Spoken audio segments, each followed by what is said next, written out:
Mula sa pagharang sa kanya sa Ninoy Aquino International Airport noong Nobyembre hanggang sa paglipat sa kanya sa Veterans Memorial Medical Center noong Disyembre, sinundan ng publiko ang kaso ni dating Pangulong Gloria Macapagal Arroyo. Balikan ang mga pangyaring yan sa balitang hatid ni Katrina Son. Nobyembre nitong nakaraang taon nang tangkain ni dating Pangulong Gloria Arroyo na bumiyahe patungong Singapore para magpagamot. Pero pinigilan ng immigration ng kongresista at ang kanyang asawang si Attorney Mike Arroyo bilang pagsunod sa utos ng Department of Justice. Giit ni Justice Secretary Laila De Lima, epektibo pa ang watchlist order sa mag-asawang Arroyo dahil wala pa silang natatanggap na kopya ng TRO mula sa Korte Suprema. Kailangan pa rin daw hintayin ang ipa-file nilang motion for reconsideration at ang desisyon dito bago payagang lumabas ng bansa ang mag-asawa. Makalipas ang ilang araw, naghain ang Commission on Elections ng electoral sabotage case laban kay dating Pangulong Arroyo sa Pasay City Regional Trial Court.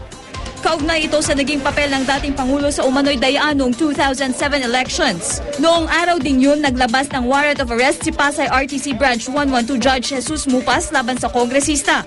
Na-hospital arrest ang dating Pangulo sa St. Luke's Medical Center sa Taguig kung saan siya na-confine.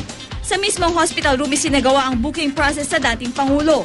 Sinampahan din ng kaso sina dating ARMM Governor Andala Patuan Sr. at Attorney Lintang Bedol. Disyembre nang ilipat si dating Pangulong Arroyo mula St. Luke's Taguig patungong Veterans Memorial Medical Center.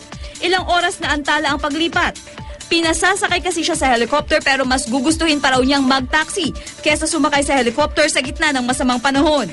Unang itinakda ng Pasay RTC ang arraignment nitong February 20 pero inilipat ito sa March 19. Pero hiniling ng kampo ni Arroyo na agahan ang arraignment ng dating Pangulo at huwag isabay sa mga kapwa-akusadong sina Ampatuan Sr. at Bedol.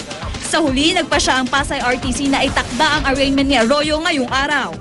Katrina Son, GMA News.